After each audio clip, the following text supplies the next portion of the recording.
Good evening. Welcome Good to the evening. 5-8 where we discuss we're just talking about one thing tonight. There's no topics.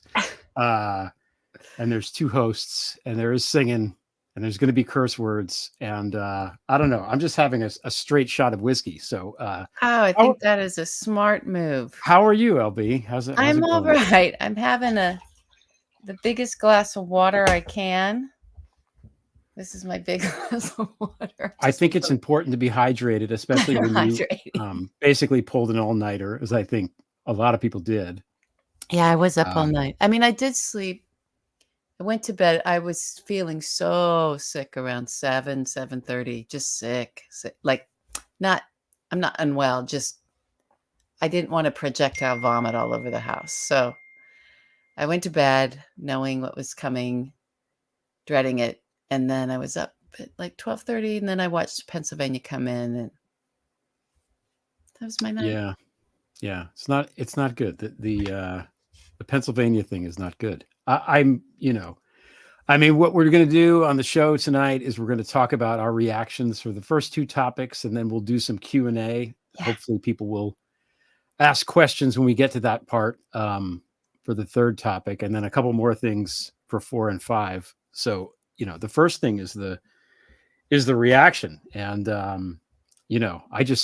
think like everybody, like I'm shocked and pissed off and contemptuous and angry and very, very sad for the country and for the fact that, apparently 52% of the people in the country are Nazis. That's kind of where I'm at. Where are you at right now? Yeah. I think I'm, I feel very focused, um, and clear, and especially clear about how much I don't know about what it's going to be like Yeah. from here on out. And um, it's similar in a way to when my brother was murdered, and my mom said, it's like we've been kicked into a different timeline, like a parallel universe, right, where everything behind us is all the same, but all of a sudden, those sliding doors, there's just absolutely no idea what's in front of us. But it's the same people around us, and they're all just going forward. And like, so it's not an unmoored feeling. It's really, it's just, you experiencing a real death. And I know that's a big word and a strong word. I think the folks that are using that right now, that understand extremism and understand fascism, um, are, I feel they're in sharp focus for me and very clear about, you know, this choice that America made to end itself and to turn away from freedom. So I thought a lot about everyone who sacrificed in any one of the wars of the last 100 years. Yeah. You know, either loss of life or being injured, and or just being traumatized by going to war to fight for something that, you know, the American public just said it just wasn't not what we're interested in. We want this guy. We want a strong man. So that's all. And just continuing to wrap my mind around um, all of the governance that's going to end, the agencies that are, you know, On the chopping not block. having an FDA is a big deal. Not having the National Institute of Health is a really big deal. Um, the loss of Social Security and Medicaid is a really big deal. And I know that sounds like an understatement, but I don't think people are processing that, what that really is. I think a lot of people don't know that this is what they're planning, despite our best attempts to. Yeah. And And your work, I mean, you've done so much work on Project 2025, one of the first people out there, just warning everybody, yeah, writing a book, well, just we can go to the middle of my book to find out what's coming because it's there. And yeah. you know, the the two things that stuck out for me, I think, are first of all, I never, and I've talked to a lot of people about this. I talked to, I had Nina Burley on the podcast, and she can be pessimistic, as we know sometimes. And all we were talking about is the little, the plots they were going to do to rig, stuff afterwards, after the election.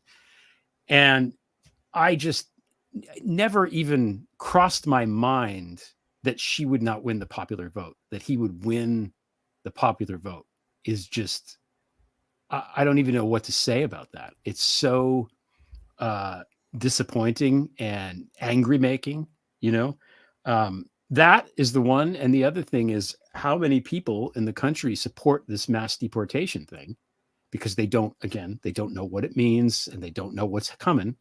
Um, and it's probably people who voted for him are going to directly be affected by that much more than they realize.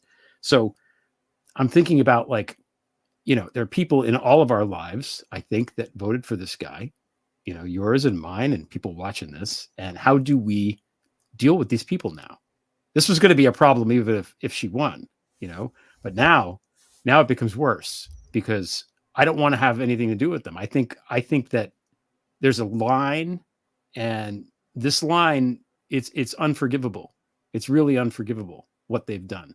Anybody that voted for this guy, to blithely just say that women don't matter, and gay people don't matter, and trans people don't matter, and minorities don't matter, and people with disabilities don't matter, and people on Social Security don't matter, and all of that because they think that tariffs will help the fucking economy.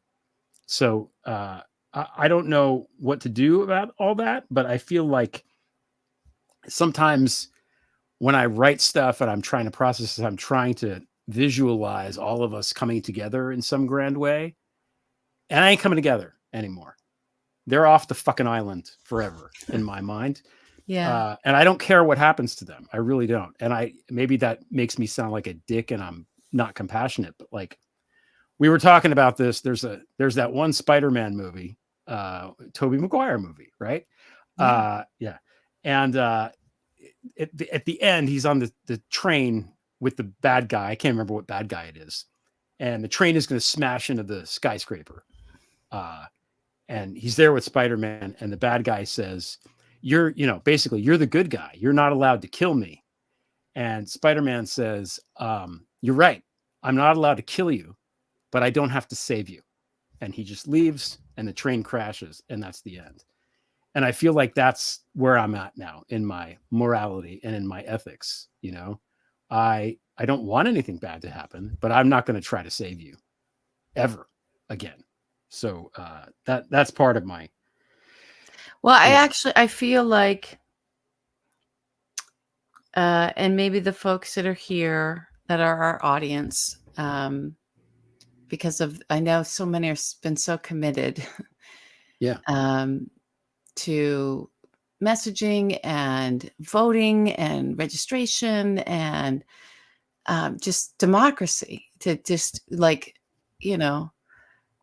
how we've chosen. It's not just to resist this thing that's coming. We've all chosen to do a lot of that, but to hold up and help move forward the last 4 years and the direction we were going. um there is a sort of thought I've been having of, here, I'm going to start this again because we're going to do another segment. Too. um kind of earning the right to go, yeah, I was on the front lines. I did all this work. I did all this work for you. I wrote books and passed them out. And I went on panels. I went on podcasts. I literally took on 2 non-paying brand new jobs, part-time jobs on top of my existing two jobs and family and all those responsibilities and everything that we were all living through in order to put as much as I could put for myself on the table so that in the event that we're facing the day that we're facing today, we can feel complete. And we also could look back on this and make sure our children knew we were on the right side of Yeah. history. Yeah. So I feel there was a very pure motivation to be there from you as my friend. I know that you were. I know that that was where I was coming from, and those were my motivations. So I feel complete, and I'm glad you feel complete, and that it's just not that part is not our responsibility at all. No, You've earned the right, Greg, to say, I don't have to save you, you know? no, I don't have to. And, Yeah. and people are saying in the comments and I hope we're right. I hope we're wrong. I hope we're not. I hope we're exaggerating, and I hope we're wrong, but we're not wrong. I've been very wrong about predicting elections and very right about all this shit. So, Yeah. when stuff is going to come down the pike, people are going to be surprised, and they're going to be like, how could we have known? How could we have known? And it's like, I literally wrote a fucking book and I gave it to you, you stupid fuck. There was a saying that we had back when I did weeklies. I can't remember if I came up with it or Sean Bodwin came up with it, but it doesn't matter. And it's this: ignorance is complicity. And that's the saying that I want to take home. Ignorance is complicity. It's not an excuse. It's not an excuse. I don't care who you are.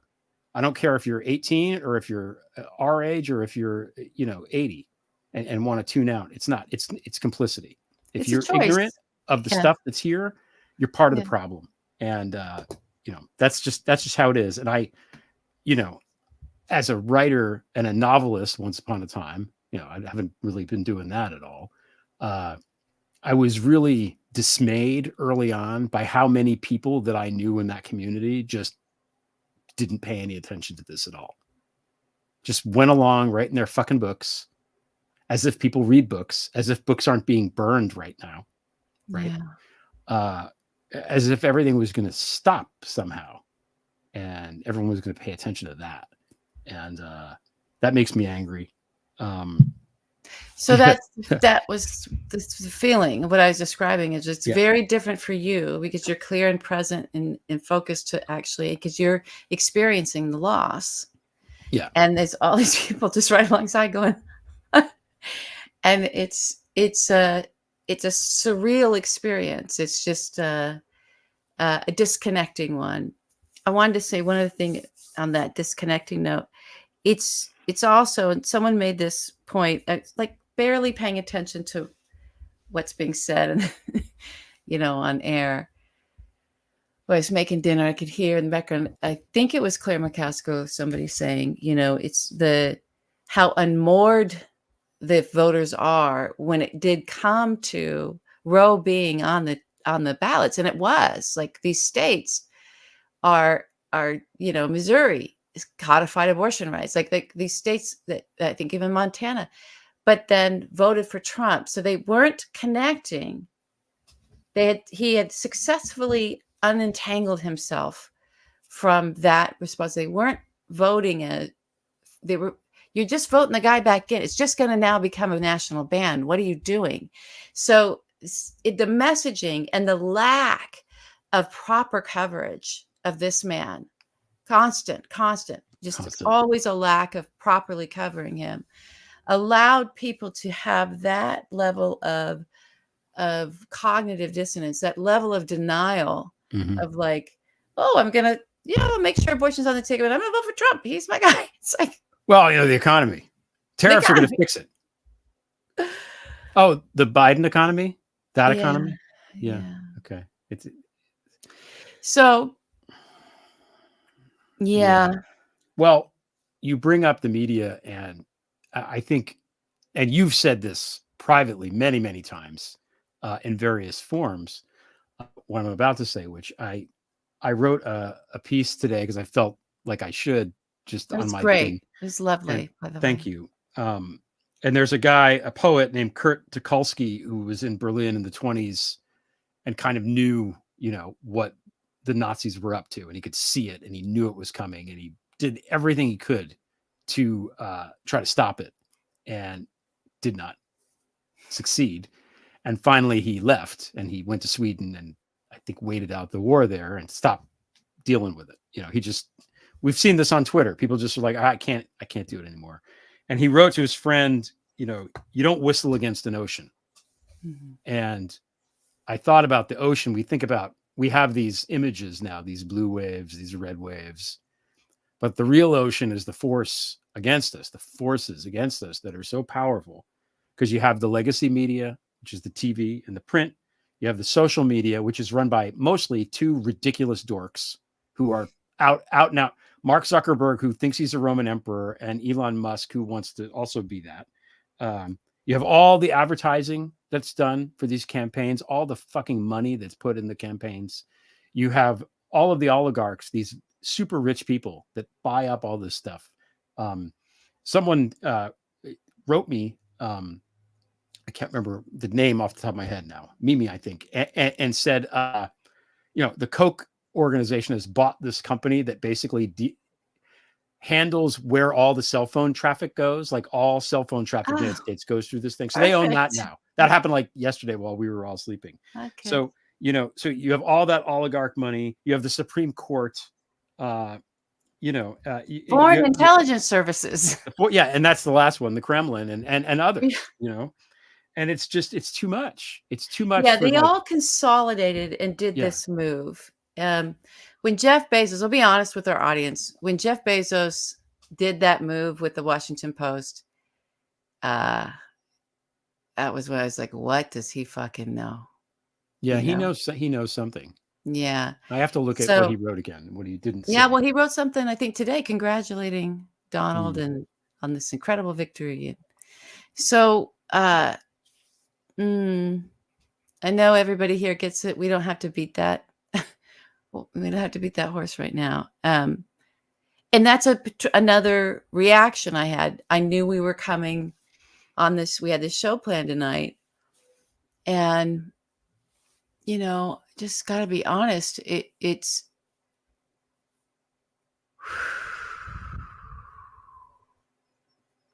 I don't want to take people, and we'll get into this in a bit. So this is maybe a good thing. We'll play our media. I assume you don't. I'm like, don't want to go to Armageddon, like dystopia. Yeah. Think that, but we are facing it, and we are going to go through this, whether we want to or not. That grief, that mourning, life is moving on. The people it's going forward.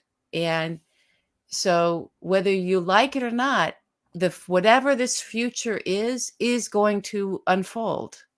Yeah. And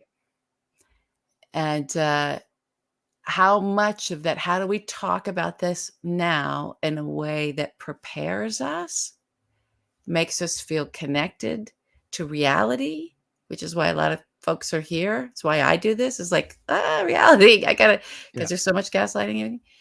And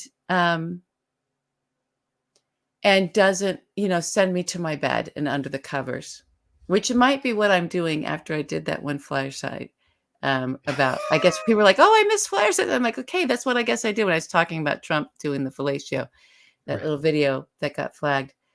But I was under the covers. So maybe instead of fireside, it's going to be under the covers, right? Because that'll get more hits. I think I thought of that too. I'm like, it's gonna sound like, whoa, right? We could maybe, you and I played around with having an OnlyFans channel just for fun, where we just talk like this. There's not. So maybe that's our OnlyFans. The world's channel. most We're both in bed OnlyFans under the covers, going, yeah. It's a possibility. Yeah. And we'll play the media in 1 second. It's a rerun, but it's appropriate for today. Yeah. He's not going to be, he's 80, this motherfucker, and he's not well. And we're going to have President Couchfucker. That's what we're going to have. And I do want to say thanks to Chuck, because the thing was playing and I was in a dark spot right before the intro came on. And I'm watching, I'm like, oh God, these people right here, they are these characters. But as soon as that couch came scooching across the screen, I chuckled. Yeah, So we can still laugh. We we can can still still find laughter. we can still laugh.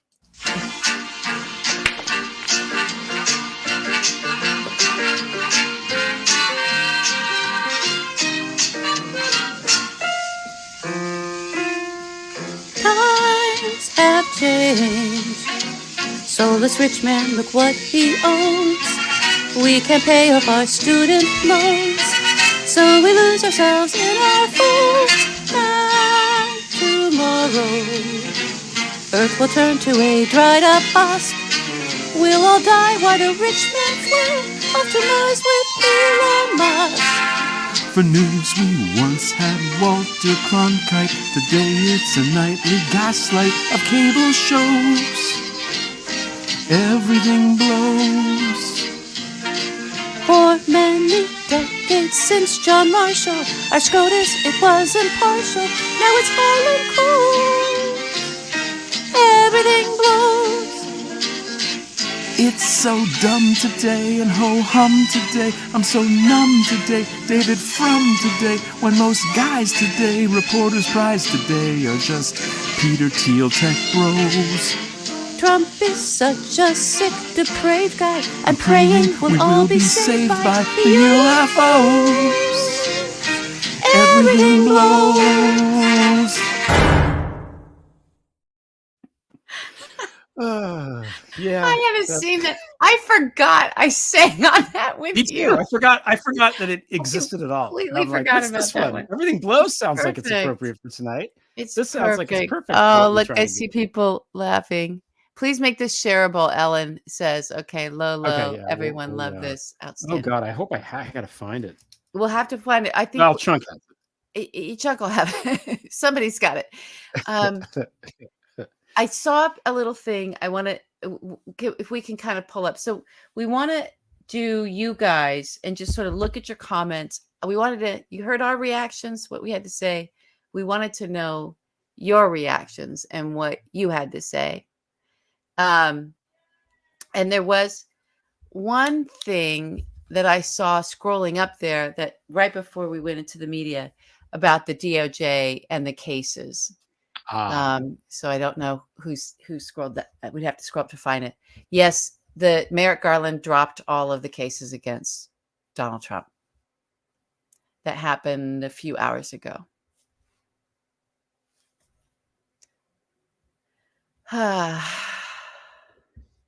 Let's see. You FBI there? finds 4 more cases of influence actors using its name and likeness to promote false narratives surrounding the election. So yeah, it's Russian fuckery. We knew this was going to happen. Right. It happened, and this guy. I mean, we were talking about this a little bit before the show, but the idea that everything is just hunky dory and we're going to have midterms in 2 years, and how will Trump reign? It's nothing is the same, and to treat it the same is a madness. And even I don't think Kamala should have called that motherfucker and congratulated him. Fuck him. He's a Nazi. You don't congratulate Nazis. And I get why she didn't, and I probably would have too if I were her. But in principle, it sends the message that this is normal and it's not normal.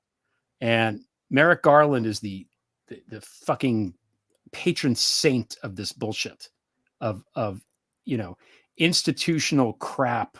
Uber alles, right? If we're supposed to slip into the German now, it's just all, I mean, the news story is that they're planning how to roll down the FBI cases that Jack Smith is doing because they can't investigate or indict a sitting president, which is a fucking memo someone wrote in 1970. It was like Nixon's little lapdog. Like they can't. You're right. They can. They all of these things. There's a leadership choosing not to do it. Yeah, it's so craven. Yeah. And you sent me the tweet about that. I forget who it was saying that he's like Neville Chamberlain. Which is an insult to Neville Chamberlain. Neville Chamberlain was trying to avert war. He didn't want to have another war because they had fought in World War I, and he was trying to do everything he possibly could to avoid that, which is a noble thing to try to do. it didn't work, but he had a very good reason for what he was trying to do. He was trying to save lives. Merrick Garland is trying to, I don't know, save the fucking brass nameplate on his desk, I I don't guess. know really because it's right. Donald Trump put it in black and white. We're gonna get rid of and he's been saying it. We're gonna get rid of the DOJ. Like we're gonna turn it into something different. Well, So there's nothing to preserve there if no. you don't go after him. That's been the upside down world of that. Is like if you have to prosecute him and swiftly because anything less than that is actually going to destroy justice. It's not going to protect the department. It's not going to. It's that's all been a bunch of bullshit. And you and I called that out as bullshit on day one. And there was a lot of shouting us and others down by these Merrick Garland defenders. And I just can't defend them. I mean, I think it's a lower tier of the fuck you, we warned you. But it's also not about being right and stomping around and saying, we Yeah, it told you doesn't this. matter. Yeah. It just doesn't matter. And it's also doesn't feel right, you know? It doesn't feel right. It's not in the focus zone. It's not. Tish, now, speaking of attorney generals, Tish James, who, as you know, is my favorite politician and who is our attorney general here in the great state of New York, she Yay. and Governor Hochul gave a press conference today where, you could tell she was not happy with the election because she said something, Tish did something like, I'd like to get, and the, she was not happy to say it. I'd like to congratulate Donald Trump. And she was like almost clenching her teeth. And then she was like, and I'd like to work with the administration, but, and then she kind of went into all these things that they were going to push back against. And she said, we knew about Project 2025 before it was even called that. We've been working on it for months and months. We know what they're going to try to do. We have defenses in place. New York is going to protect you from all this shit. She said, this is not the time to be fearful, New York. This is the time to be faithful. And Merrick Garland never once in 4 years said something like that. Never once. Without fear or favor, though, I guess. I mean, does that count? He cried a lot. Yeah. I don't know. Okay, is there any more questions here? I have one from. Well, there's from one that you had, that came in. We'll do this one, and then wait, where did it go? Sorry, I lost my. Okay, this is from John Rich. So thanks for this good question, John. Corrective strategies are holistic, long-term programs. Success seems centered on creating opportunities for people to have fun, working hard together on mutually beneficial projects. Civil society. Do you and Stephanie, that's us, see any options for combining short-term social influencing, art, music, like 60s counterculture, with long-term civil society projects that can create attractive paradigm shift away from materialistic consumer society to finding pride and solidarity in environmental and social justice focus? I think it's a wonderful, wonderful thing to bring up. So what he's really saying is, can art save us? Can the artist save us again? Can we believe and invest in that again, sort of emotionally? And do we see value in it? I think, always. That's what art does. The one example that comes to my mind as soon as I read that was, the creators of Will and Grace knew when they were doing that show that what wasn't being presented for people and coming into people's homes, and understood the power of television, were just sort of gay people, gay men in this case, just being normal, like just as characters. That's a given. It's not the storylines per se, but it's a given for these characters. And then we let people fall in love with them and see that it is our best friends and our brothers and our our neighbors and our and that really truly that show, and then Glee came right behind it, not too far. Those two shows paved that movement for marriage equality. They did. And I always believe in the value along with all the work that people were doing. Obviously, there was a tremendous amount of work that activists were doing and that folks were doing to push legally and in the courts to get that big change to happen for our nation. So I always think there's value in that. I can't see any of it right now as somebody who writes and creates. I don't have my vision for that right now. If it comes to me, I'll do it, because that's what we're here for. Hopefully that's what we're here for. So I love Yeah. that. And I'm not sure what I connected to. I think the environmental stuff is really important. I think also the war on women is really important. And I think there's ways to show what happens to women leaders. So there's something maybe percolating in there. What about you? Well, again, I thought it was a great question. I took it like one of the problems that we have is the consumerism and this stage of capitalism, or this variant of capitalism that puts the shareholder above all else and only thinks about short-term gain and doesn't invest in anything other than that. Doesn't invest in communities, doesn't invest in the employees, doesn't invest in the culture, moves from California to Texas because they get a 0.04% tax decrease. Elon Musk, go fuck yourself. That kind of it's transient thing, while at the same time exploiting workers abroad and these resources everywhere. Again, Elon Musk, South Africa mining, right? That has a finite time span. There's a limit to how much exploitation you could do. Capitalism, as we know it, is predicated on the ability that there will always be new markets and there'll always be cheaper labor, and resources will be relatively endless. And none of those things are true anymore. So we have to have a different, and I'm not saying like, we're going to all be communists or something at all. I think it needs to be tweaked in some way so that other things are also important, so that there's, some payback to that. I mean, one of the things about corporations and having a corporation, they are people, they're soulless, sociopaths, they're serial killers. They don't have a conscience. And it's easy for people that work at these corporations to be like, well, it's just, I don't know, it's the company, it's the corporation. We got to do because it's not a person. And I don't know, maybe we should just do away with the whole damn thing. And maybe that's the answer. Maybe it's not a corporation anymore. That doesn't have any protected anything.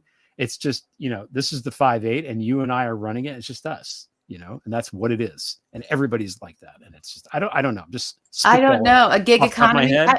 Yeah, maybe. I mean, But I don't know. I watched Silkwood recently. That came up, and I was like, "Oh, I haven't seen this in a long time." And I watched it, and I was like, "Oh, this is very prescient." So, yeah, I don't know. This I is don't know. the future that is not that no one was prepared for. So. And literally the billionaires of the planet are trying to leave the planet. I know. And they're trying to leave because Yeah. they know that things are winding down, or they fear that things are winding down. It's not because of Well, some they all great got that curiosity. inconvenient truth. I've said this before. So this is a real thing that happened. Is Al Gore, one of the big stops that he made, and he was like a party favor. Yeah. I just know this for a fact. Very wealthy VCs in Silicon Valley right before the sort of new Web 2.0, right? Which birthed Mark Zuckerberg and Elon Musk and all these people, and Jack Dorsey, and what happened with what social media was in Web 1.0, coined by Sean Gold, and then became what it is and we know it to be today. In that transition was Al Gore going around telling anybody who would listen about what the actual models were for the planet. And he had with him at certain places, for people who had the money to pay for it, there were folks that were coming out of our intelligence, very high up, that had done like Army intelligence that plans and does it, knowing what the environment is going to bring. And so a select group of people, mostly in what's now Silicon Valley, and was then at the time as well, and up in Seattle too, got a very detailed forecasting that the movie couldn't really, go into that level of, this is what is coming with climate change. And what we saw after that is all of a sudden they're buying bunkers in New Zealand and starting a space program to get into outer space. So, and starting weird surveillance tech stuff, right? For people and tracking people and being able that China used for the Uyghurs, right? So to create the camps.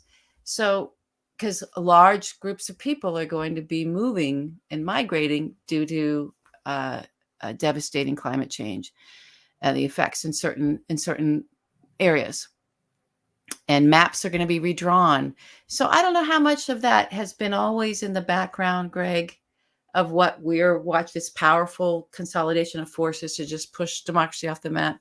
It seems like those folks that have chosen to consolidate are running off of a shared information set between themselves that maybe it's not getting as much coverage as it needs to in the news. And most people aren't really wrapping their minds around it. Again, this sort of failure to wrap our minds around it, the potency of denial. It's potent. Yeah.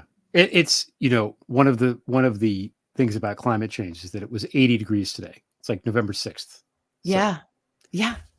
Very strange. Yeah. Very strange. Okay. More questions. Okay. More questions. Let's see. There's a little bit of a delay, I think. Yeah, a little bit of delay. Which is fine. Isolation. We can put some of it up. Here's something.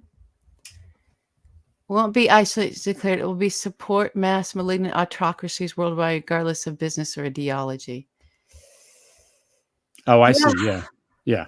You're right. Absolutely right. Absolutely right. Absolutely right. Hi, Paulette. Should we dump Schumer? Paulette. I think he dumped himself. Yeah. He's not. I mean, he's the minority leader. He's been the minority leader forever. I know he never became majority leader. Yeah. Didn't know how to control that Senate at all. Yeah. Yeah. I'd love to dump him. Missing votes. I don't know. Nobody knows. So let's talk about that a little bit, because people have really been buzzing about that. And I've retweeted a couple of comments because I don't know. These numbers don't make any sense. And here's the crazy thing is the gaslighting of ourselves in our brains that happens as soon as we say that, because for 8 years we've been listening to the folks that actually have been fucking around with the election with either the Kremlin or, God knows what, going, it's all rigged and the voting machines and oh my God, there's bamboo from China and like all these conspiracy theories and all this shit. And it's all fraud and voter fraud and people are voting 3 or 4 times, all this stuff. And and then we had bomb threats on the day, right? And then we had people being thrown off rolls that shouldn't have been, and the lawyers fighting that. And it just feels like that was yet another confession. It does. Just that offensive bullshit strike of accuse the other. We're going to accuse them of all this so that when we do it, because we're planning on doing it, right? Yeah. It's too late to sit in that. I don't doubt that happened. It's too late. Well, after the fact, it's over. I don't want to, I guess for me personally, I don't want to just sit and stew in that. Yeah, no, I know what you mean. But fortunately, we don't have to, because Merrick Garland's on the case. He's coming. He's going to get to the bottom of it sometime before 2074. It's going to be great. Yeah, let's see. Well, I mean, God help us. It will be Eileen Cannon probably, as the things that will happen. I think to sort of prepare for right away is um, the Republican Senate and Donald Senior will do exactly the stuff, the kinds of things that you and I, Ellie Mistel, everybody else was sort of saying, this is what we need you to do to protect the democracy, expand the Supreme Court, are the very same things that can be done by Trump now to make sure democracy is completely dead. He can expand the Supreme Court. He can put 15 justices on there that are all in their 30s, we wanted all of the people that Trump appointed gone from our intelligence community. Doesn't matter. If he appointed them, that's enough. We don't have time. We didn't have time. We really didn't have time to go through and figure out whether Chris Wray, Mr. Gazprom, Chris Christie's secret bridge attorney hiding the cell phones, was good guy or black hat or white hat. There was no time. Trump appointed him. Goodbye. And then all that intelligence came through the FBI, and we ended up with January 6th. The warnings didn't go out. So, what this guy's who he's going to put in charge now, I think we just have to say goodbye to our intelligence agencies in terms of, Kash Patel is the head of the CIA, which is what he's talking about doing. That's kind of it, right? Unless the CIA is sneaky in some way. Moving on here. Yeah, I think that whole thing is over too, Greg, that wishing and... No. I think, okay, what can Biden do? This is a good question. Chopin's heart. One thing that he could do is something that, I don't know, somebody mentioned this a long time ago. I can't remember who it was, said, why doesn't the president declassify these files that are Trump's CI files, or the Russia files, or all this shit that we have on him? Why don't we just declassify it and throw it out into the open and let people really understand who this guy is? Who was it that said that? Oh, right, it was you. It was you. Years and years and years ago. 2017. Yes, yeah. And that's something he could easily do. That's how we met. You, the one who coaxed me out of the shadows over that information. Sorry. Wow. The other thing, there's other things he could do. I mean, he could step down. I don't think I think stepping down, if he's not up to it right now, step down and let Kamala run the country for 2 months, if for no other reason than to fuck up the merch that they're putting out. That's something. I don't know what it would necessarily accomplish. Again, if this was a movie, it would end with Kamala as VP refusing to certify the election and saying, I was told by you guys for 4 years that I'm allowed to do this. Right. I guess I'm the president now. Right? Why can't we do that? Is that I was told it was legal. Seems to be what that side's been arguing for quite some time. Yeah. So there's other things too. I think foreign policy wise, Ukraine needs to be front and center. He's never going to do this, but I would send troops in. Fuck it. If we're going to go to war with Russia. He already talked to Trump, Donald Sr., and was tweeting out very nice and kind things about flattering him. Yeah. If we're going to go to war with Russia, go to war with Russia. His whole fucking army is dead. They're in quagmire. And if we don't have the guts to do that and the courage to do that, then at least give Ukraine the green light to go do it for us. Let the people who aren't afraid to fight these fuckers fight them fair and square without one hand tied behind their back. Russia's army is like the North Koreans are there now. They don't have a fucking army. Yeah. Maria Butina is trying to get Americans to go there. As Gal Suburban said, probably to send them right to the fucking front lines. I think it's very, very, very, very sad in the immediate how many needless deaths we're going to have in the immediate. We're already having them. Yeah. We're already having them, and that's not going to stop now. That's not going to stop. All right, we got time for one more question. Okay. Let's see what we got. Oh yeah, Michelle. Yeah, yeah. The Gaza thing is going to be a nightmare. That's it's Bibi might as well stop listening to him right now. Biden. It doesn't matter. No, it He's gonna doesn't matter. yeah, he's gonna be gone. And I was thinking about that, and I think a very, very hard truth, and this is just a hard truth to like. Jared does, and all of his what he's connected to, they just want to build the real estate there, Yeah. and it will be like Dubai, but on the water, Yep. and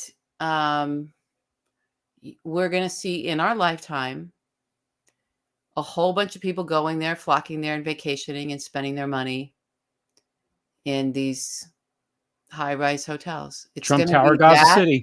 Yep. appalling. Yeah. It's going to be grotesque. Yep. It's a grotesque thing to even have that thought, but boy, is that in sharp focus in my mind. I just see it. And this is where I would cry, so I'm not going to cry. Yeah.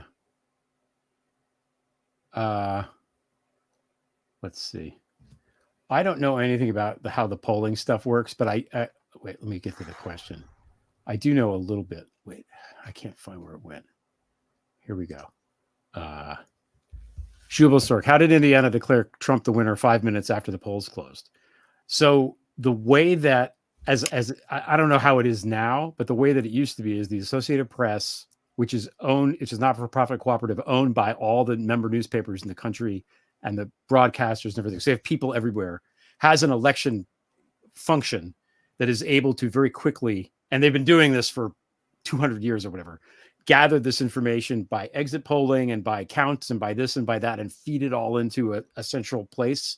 And that's who ultimately makes the call. Like if AP makes the call, it's that's it, because they have the information. So I think somewhere on there's something in Indiana that enables them to count faster. And I don't know what it is specifically, but that's it. But it's not a surprise, right? Not a surprise, unfortunately. I do care about our audience so much. I just want to wish for everyone there, to all of our folks, to conserve your energy, your spiritual and emotional and mental energy, on things that are going to help you move forward, and take the time to mourn. This is part of mourning, is processing it, coming to terms with it all. But, look, speaking as someone who got stuck for years on what I felt like was a treadmill of, hey, oh my God, what about this? Stuff that, was plenty of evidence for and was more than just a theory, but wasn't ever going to create change by being stuck and holding on. And I think maybe not, but it feels like this is one to get stuck into the, I hate the word conspiracy, but whatever the details of, it wasn't right. It was fucked up. That was a fucked up. Those numbers don't make sense. It doesn't make sense. And maybe it doesn't make sense. And maybe there was real fuckery. Maybe it was more than just the Kremlin calling in bomb threats. There's nothing that can undo it, though. We're on the other side of that. I don't want to see people get stuck in that. Tweeting forever about it. We're never gonna. It's almost like, even if it's real, and again, the way that they plant this shit, where they just take over the terms early on, so that we can't ever even say anything like it's rigged or you colluded or whatever, without sounding like a crackpot.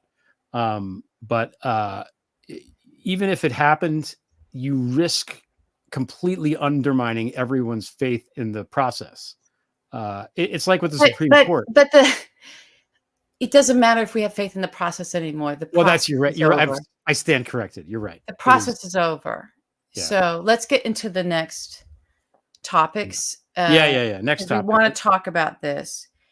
Yeah. This is Um, an important one, I think. I just had someone text me, and I do think this is wonderful. It's like we're gaslighting our own selves by sucking up blame. So it's just none of that, none of those numbers work. It's Kamala could not have lost ground like that for Yeah. all that they were, and the people working knew what they were gaining. We don't have to blame ourselves. We don't have to blame the nation. Although there's plenty we can. I'm just saying I want us to all move past that and to deal with the reality of what we've got to deal with, because we do not have the people that we've empowered to actually protect this democracy haven't done the very necessary things because they're so timid about what does that mean if I do it, then the other people do it, or what will that say? They've really behaved as if and been reacting all these past 8 years as if it's some magical thing is going to come and just fix it. And remember, it all came down to us. We just have to vote. No one's going to save us. We have to vote away of it. And then our votes didn't matter. It was like, lighting them up into like little tissue paper, right? While the tanks are rolling in. It's like, won't this stop you? Oh, it's not going to stop you. So there's a lot to process in all of that. I've tuned out. This is part of it. Okay, so let's go into it. Let's go into it. I want to talk about go for it. Yeah, let's get into it. I hope that all made sense. I want to talk about, we'll get back to this thing because it's important. The media failing so badly. Yeah.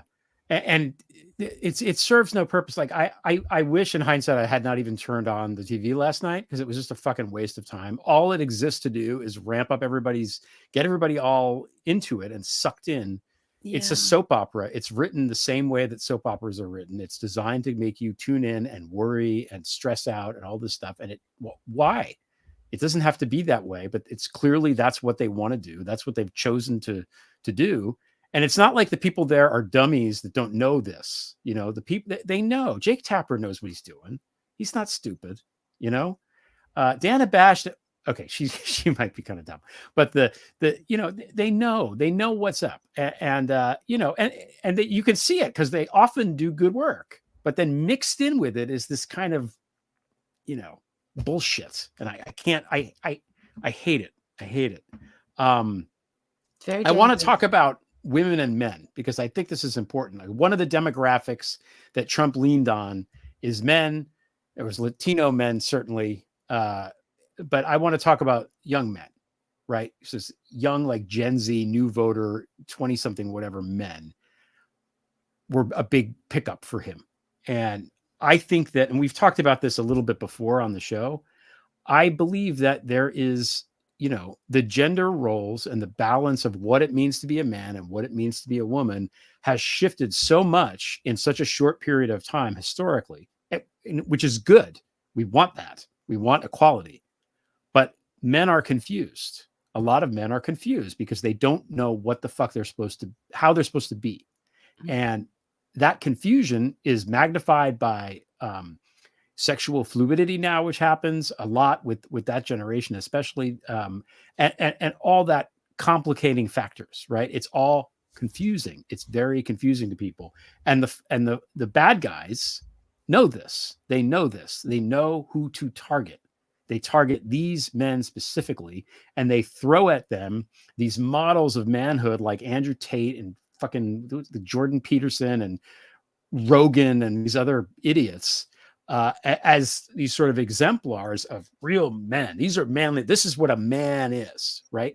And my thing is, we have to get rid of the idea, or two ideas. The first idea is we have to get rid of the idea and banish it forever that being gay and being a man is somehow being less of a man. It's just, it's in there. It's hard. That would be really nice. It's going to be up to men to do that. I'm saying, get right on it. White men fucked this thing up. Everybody's like, Latin men and white women. No, white men fucked it up. Okay. So, well, let's be clear on that. Okay. Yeah. Let's be clear on that, Biden would say. But like, it doesn't even make any sense. Like, if you want to be manly and you want to be with men and you like men, wouldn't being gay make you more manly because you're not with women at all? Like, it doesn't even make any sense. It's stupid. And like the Greeks weren't like that. Alexander the Great was bi. He was fine. The Romans were all like that. They were mighty warriors. Two of the three best generals we've ever had in the history of time were gay men, and yet we have this like weird fake perspective about it that it's so damaging. And if you look at, 3/4 of these Republicans who are being compromised, I think that's why they're being compromised. And if we just come to terms with it and take it, look at it for what it really is, and stop being stupid about it, it would solve a lot of the problems, I think. The other thing is that, being a man doesn't mean that you have to therefore that the woman has to be submissive to you in any way. That's stupid too. I don't think it ever, there were roles like men did this and women did whatever, but the idea that this kind of, ISIS idea, that we have to have a hair, all this shit, it doesn't work that way. And if you wrap your definition of masculinity around those two things, you're going to be disappointed because, you may be attracted to men and not want to admit it, or women aren't going to fucking like you. So either way, you're screwed, and it's just the thing that's going to be, it's not going to work out for you. And I feel like the Tim Walz thing was interesting because Tim Walz is, thrown out as a different kind of masculine, which he is. He's definitely a different type of masculine, positive energy, but he's also not. There's a lot of ways that he isn't traditional. Tucker Carlson was like, he's gay. No, he's not gay. He's just not traditional. You don't hit these dumb boxes in the way that other people do. And that, is complicated too. So I just wanted to get that off my chest because I think it's important. Thank you. Even when the fascist rule ends in 80 years, it's still going to be a problem. So, that's all. So, but what do you think about men and what do you think about women? Because this it's such an embarrassment. I don't know. I don't know what's going on with you guys. I can't. It's like whatever. Yeah. It's just not. It doesn't have to be like this. Is what I think you're trying to say. Is it just doesn't have to? It doesn't have The to, but not even does it doesn't have to. the It shouldn't. confusion don't even are. Yeah. So, but I don't know where really truly, and I've stopped caring. That's what I think about men. Sorry, I love them. I love men. I've stopped caring about this. Whatever crisis you guys have been in, it's where I care about it. I wrote to a friend of mine, and this is when I thought Kamala still had a chance, but I'm still was like, if everyone checking in with me, I'm like, I don't know, but so this was a couple days ago. And I was so stressed out and I was trying to, it was annoying everybody. I said, even though I know she's got this, is when I thought. And I said, and I'm pissed that we've been subjected to all of this emotional abuse and spiritual violence in order to have a woman president. Like we can't even really revel in this moment because we're under violent attack in order to have it. And so that's what I think about it. It's like if she had one, still it was only happening because we were literally bleeding out and dying because there's been this war on us, a real war on our bodies. Like they came, this Trump and his justices, and then all of the RAGA, the Republican Attorney General's Association, and all of these red states and all these voters now, they're all signed up to come for our bodies. Yeah. The bodies of girls, not just women, girls. There was a tweet I retweeted. Someone said, the only thing American hates more than a rapist is a woman. Yeah. So that's how I feel about it. Yeah. It's embarrassing. It's societally embarrassing. And again, anybody that voted for this asshole should be ashamed forever. And we should never let them forget it.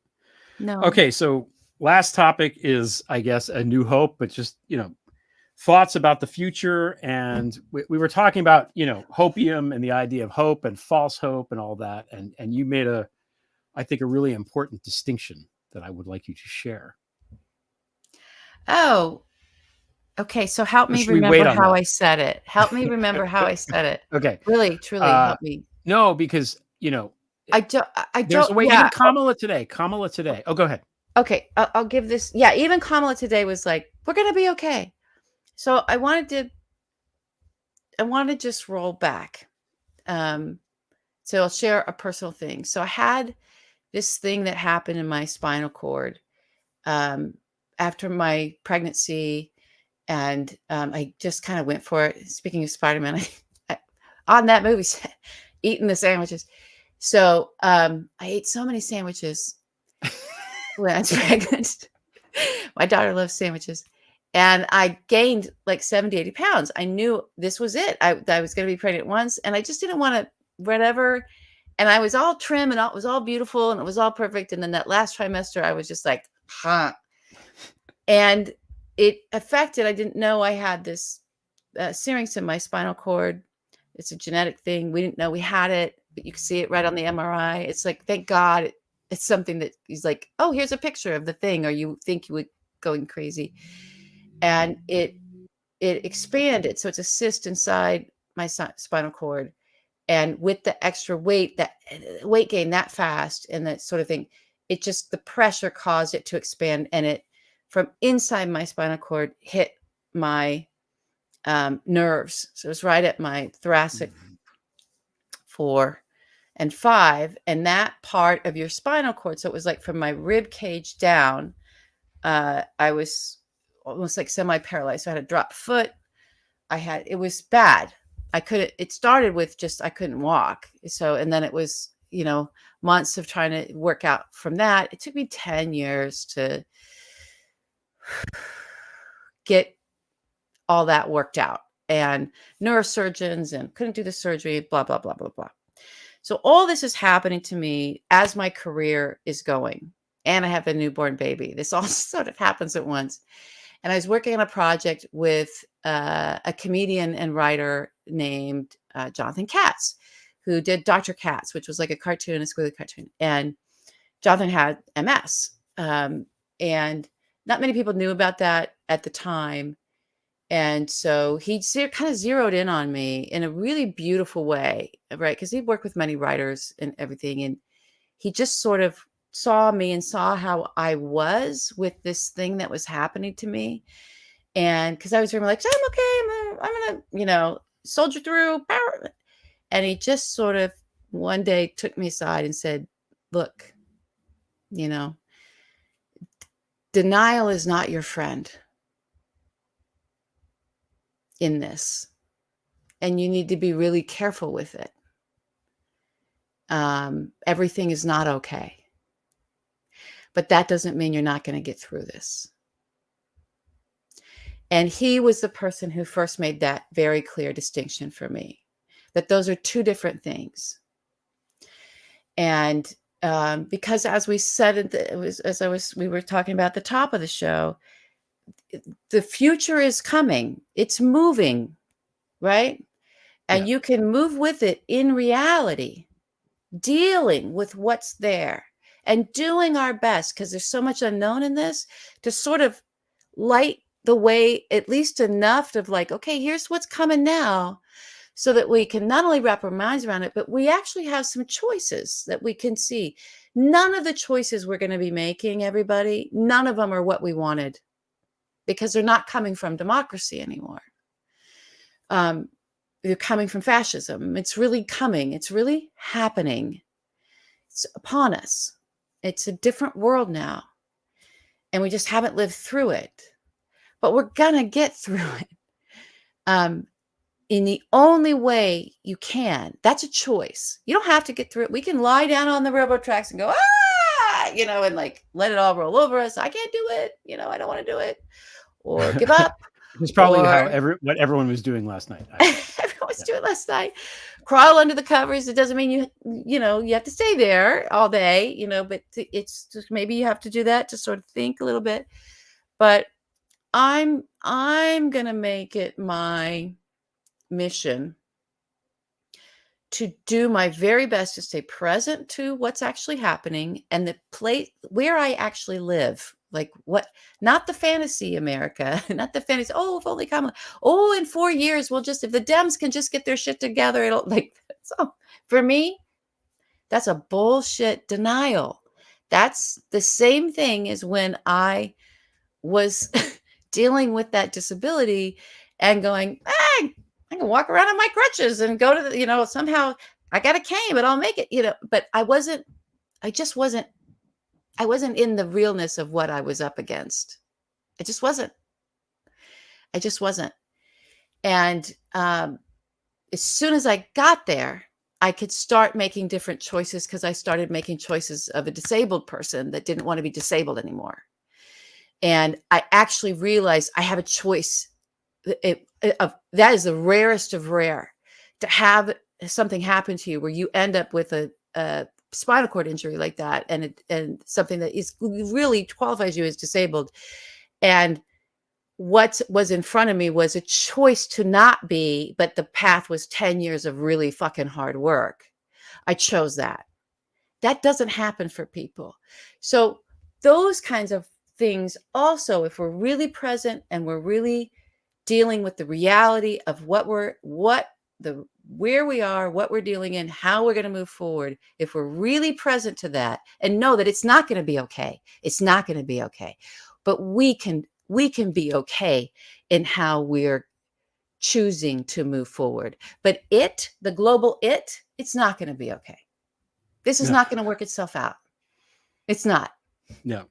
So we've got to deal with that. Mourn however you got to mourn. I just, for me, need to be straight and seeing where I can. Is there choice here? Fine, good. What choice am I going to make? There's no choice here. Okay, that doesn't mean I can't get through this. Right? That's the difference. That's why we don't close the show with, it's all going to be okay, everybody. Don't worry. I hate that. I hate that. That's the enemy. That's what Jonathan Katz taught me, and he was right. That's not your friend. That's the enemy. And I think with people selling hope, right? I think that's collapsing things with what hope really is. I think that's mislabeling hope to go, and optimism, and getting that all fucked up and confused. And I'm going to have to spend some more time now because this is a different thing. This isn't just, that was very immediate and very much my own, literally my body and my family, and holy fuck. This is bigger. This is bigger because this is affecting and touching the lives of everybody. This is our collective crippling.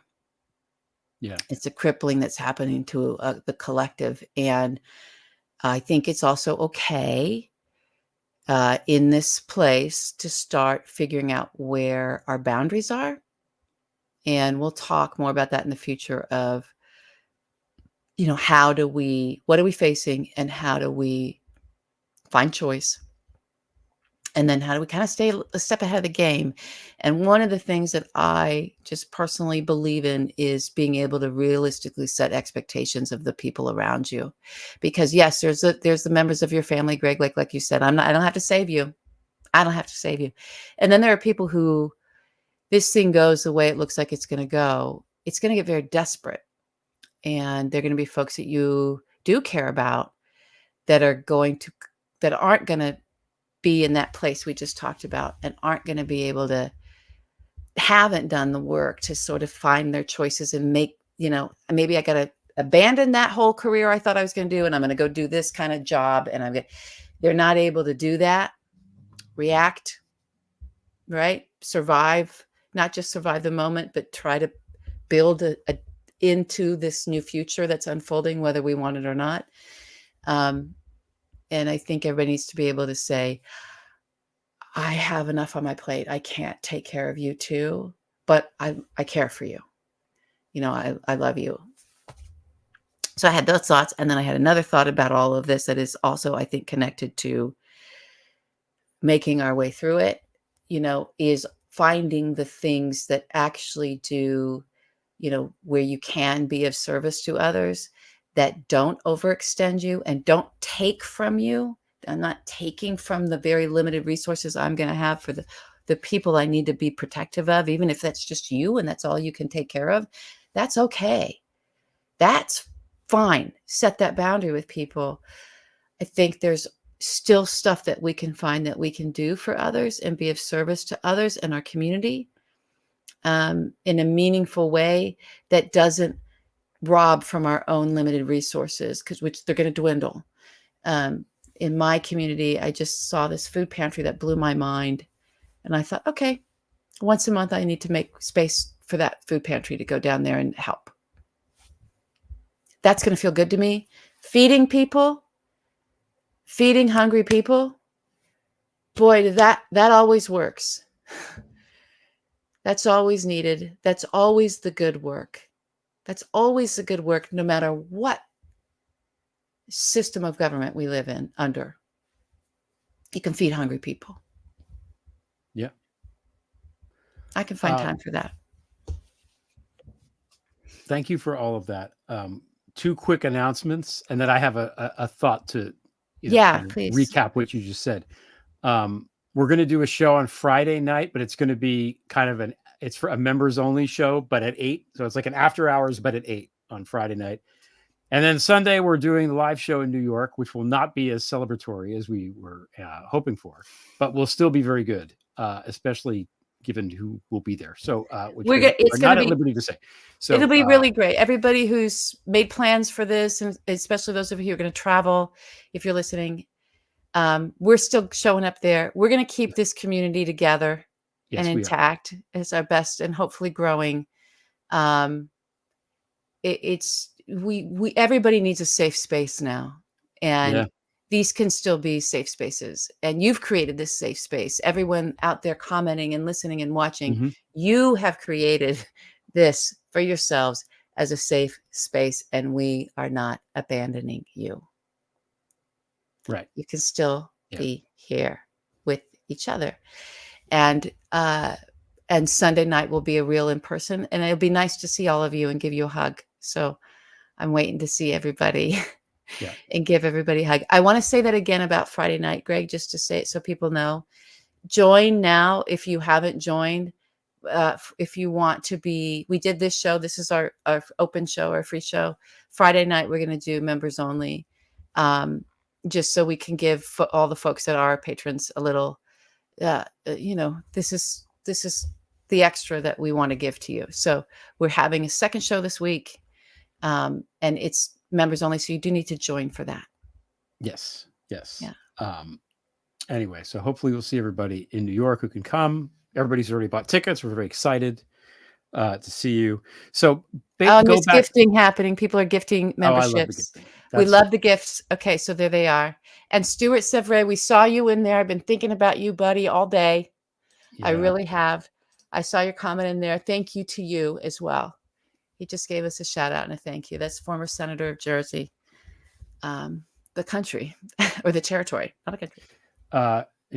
It's a oh God, now I can't remember the name of it. It's a pirate island. Let's just call it that. It's not never mind. Whatever. Anyway, you were saying about, it'll come to me. You were saying about the distinction between it's okay. And I've been thinking a lot about hope, because I am somebody who tries to find hope in things. Yeah. Sometimes there isn't, and it can't be done. But I remembered today, and I was like, God, the reason my site is called Prevail is because that's how I always used to sign off on my threads. I would say at the end, we shall prevail, just kind of usually to make myself feel better. Honestly, that's how that all started. And I was like, am I doing the thing? Or I don't want to be doing that. And just shoveling bullshit. And I came across this quote on Instagram, which I don't even follow that many people on Instagram. So it's sort of remarkable that it came to me. I feel like it was a sign. This is from Admiral James Stockdale. And he said, you must never confuse faith that you will prevail in the end, which you can never afford to lose, with the discipline to confront the most brutal facts of your current reality, whatever they may be. That's it. And That's it. Thank you, know, Greg. it's almost like he's saying in shorter language that we're going to get through this.